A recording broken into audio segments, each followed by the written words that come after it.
पूरी दुनिया की फूड सप्लाई को कंट्रोल कर रहा है, तो आप सोच कर देखिए कि आपके खाने का, आपके, चाहे आप भारत में बैठे हो, चाहे बांग्लादेश में बैठे हो, चाहे आप जापान में हो, चाइना में हो, रशिया में हो, अगर आपका किसान जीएम फूड उगा रहा है, जीएम फसल उगा रहा है, तो आपकी थाली में आने वाले खाना कौन कंट्रोल कर रहा है?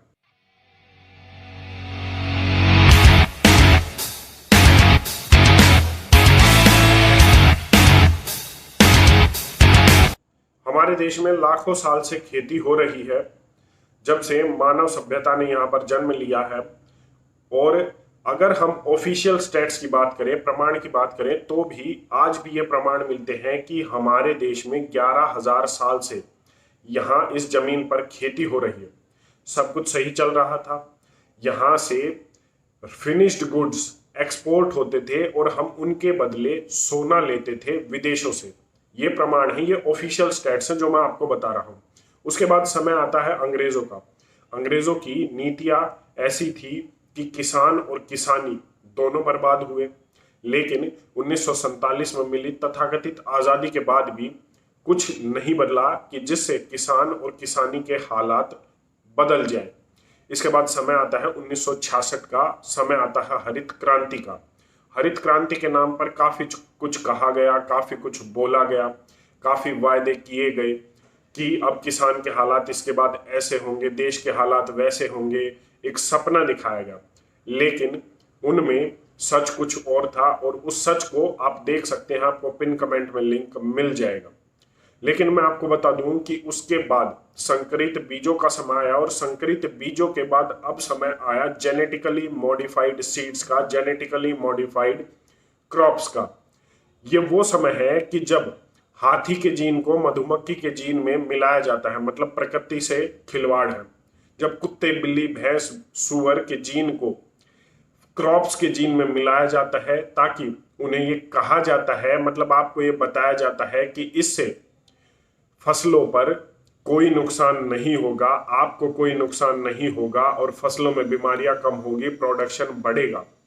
मैं आपको बता दूं कि ऑफिशियल स्टैटिस्टिक्स के हिसाब से 2002 में पहली बार भारत में बीटी कॉटन को परमिशन दी जाती है जीएम फसल के, जीएम क्रॉप के रूप में।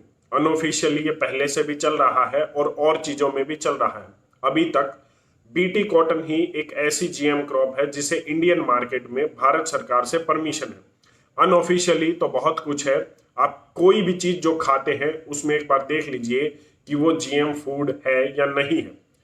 अधिकतर आपको मिलेंगी ही मिलेंगी, क्योंकि आजकल जो बैंगन है वो लाल रंग का आ गया है, शिमला मिर्च काली, पीली, नीली, हरी आ गई है, तो पता नहीं क्या सच है क्या नहीं।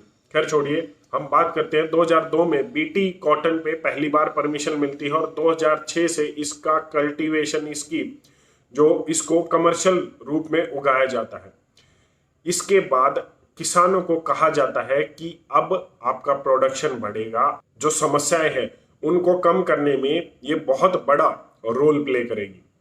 इसके बाद 2013 का समय आता है जब environment minister Natarajan GM crops की जो ट्रायल्स हैं उनको मंजूरी देने से मना कर देते हैं। अब जैसे ही उन्होंने मंजूरी देने से मना कर दिया 2013 में, तो 2014 में उनका जाना तय था। इसके बाद 2014 में वीरप्पा मोइली आते हैं मिनिस्टर, और वो सभी तरीके की जीएम फसलों के ट्रायल की रोक को हटा देते हैं।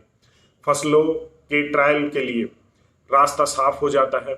इसके बाद 28 फसलों की, जीएम फसलों के ट्रायल के लिए गवर्नमेंट की तरफ से जीईएसी कमेटी को, जेनेटिकल इंजीनियरिंग अप्रेजल कमेटी को एक प्रस्ताव जाता है और उस 28 फसलों में से 21 फसलों के ट्रायल पर, जीएम फसलों के ट्रायल पर जीईएसी कमेटी अपना अप्रूवल दिखा देती है।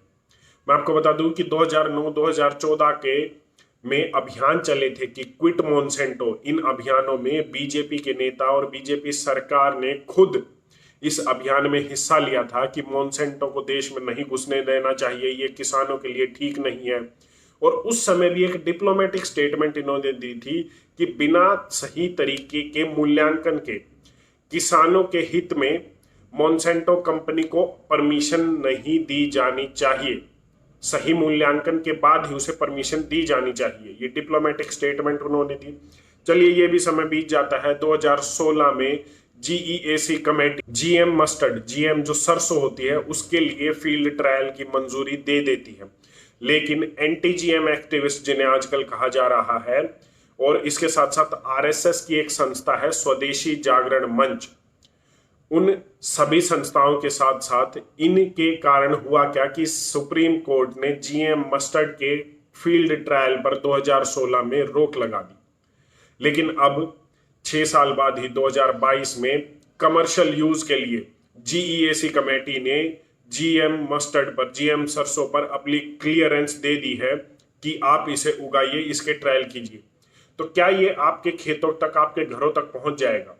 वैसे तो ये पहुंच जाएगा, इसको रोकने वाला कोई नहीं है जब तक किसान ना चाहे। क्योंकि मेरे वीडियो बनाने से, आपके वीडियो देखने से कुछ नहीं होने वाला। हम तब ही काम कर सकते हैं जब एक किसान जागरूक होगा। हम उसके सामान को 5 रुपए की जगह 7 रुपए में खरीद सकते हैं, लेकिन उगाना उसे है। अगर हम उसे सहमत कर दे तो कुछ बात बन सकती है।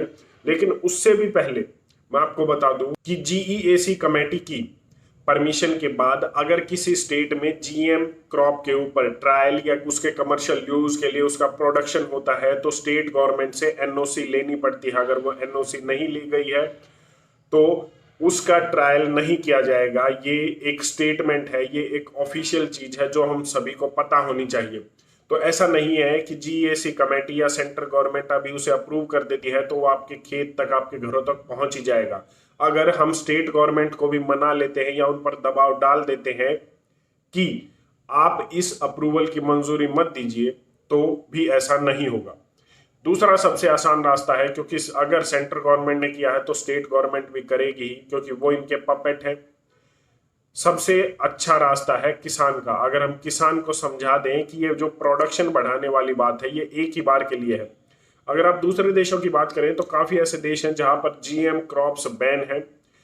काफी ऐसे देश हैं जहां पर मॉन्सेंटो ने जीएम क्रॉप के नाम पर, प्रोडक्शन बढ़ाने के नाम पर, उत्पादन बढ़ाने के नाम पर किसानों से वायदा किया था। आज 20 साल बाद, 30 साल बाद किसान वहां पर क्विट मॉन्सेंटो जैसे अभियान चला रहे हैं और वो ये कह रहे हैं कि मॉन्सेंटो ने हमारे देश में आकर हमें बर्बाद कर दिया।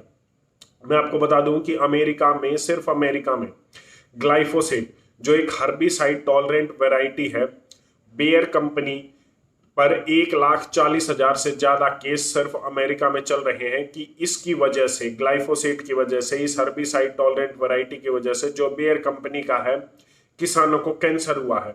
हर एक केस की, 1,40,000 केस में हर एक केस की सेटलमेंट के लिए बेयर कंपनी इनको लाखों करोड़ों रुपए देने के लिए तैयार है, लेकिन उस उत्पाद को बंद करने के लिए तैयार नहीं है। दूसरी बात, प्रोडक्शन बढ़ाने के नाम पर एक बार जियो सिम की तरह सभी किसानों को यह फ्री दिया जाता है, उसके बाद इन पर वो चार्जेस अप्लाई होते हैं जो जियो ने सारे टेलीकॉम कंपनियां खत्म होने के बाद अपने खुद के चार्जेस लगाए थे। मतलब बहुत महंगे बीज वो देती है, किसानों के पास कोई ऑप्शन नहीं होता। और ये बीटी कॉटन में देखा गया है कि 95% किसानों को सिर्फ वही बीज खरीदना पड़ता है और वो बीज बाद में महंगा किया जाता है। यही नहीं, मॉन्सेंटो सिर्फ एक मात्र ऐसी कंपनी है और जो यूएस बेस्ड कंपनी है, या मैं कहूं यूएस एक ऐसा देश है जो जीएम सीड को कंट्रोल करता है पूरी दुनिया को। पूरी दुनिया में जहां जहां बीज जा रहा है वहां पर मॉन्सेंटो कंपनी है और मॉन्सेंटो के पीछे यूनाइटेड स्टेट्स ऑफ अमेरिका है। मतलब एक देश पूरी दुनिया की फूड सप्लाई को कंट्रोल कर रहा है। तो आप सोच कर देखिए कि आपके खाने का, आपके, चाहे आप भारत में बैठे हो, चाहे बांग्लादेश में बैठे हो, चाहे आप जापान में हो, चाइना में हो, रशिया में हो, अगर आपका किसान जीएम फूड उगा रहा है, जीएम फसल उगा रहा है, तो आपकी थाली में आने वाले खाना कौन कंट्रोल कर रहा है? मैं आपको बता दूं कि इसमें जो सबसे बड़ी समस्या है वो समस्या है कि इन वायदा किया जाता है कि प्रोडक्शन बड़ा होगा, किसान को फायदा होगा, वो कितना सच है कितना झूठ, ये हम दूसरे देशों से शिक्षा ले सकते हैं। दूसरी चीज, किसी भी तरीके का कंट्रोल किसान पर या हम पर नहीं होना चाहिए। हमारे पास ऑप्शन होने चाहिए, किसान के पास ऑप्शन होने चाहिए। और अगर आपको सही मायने में किसानों की इनकम डबल करनी है तो किसानों को खुला छोड़ना होगा, उन्हें पारंपरिक खेती या ऑर्गेनिक फार्मिंग की तरफ लेकर जाना होगा। मैं आपको बता दूं कि आज हरित क्रांति का ही नतीजा है कि भटिंडा से बीकानेर एक कैंसर ट्रेन चलती है। सरकार किस एनालिसिस पर, जो आजादी के 60 साल बाद सिर्फ पूरे देश में एक एम्स होता था, सरकार ये कहती है कि हमने 20 एम्स बनाए हैं।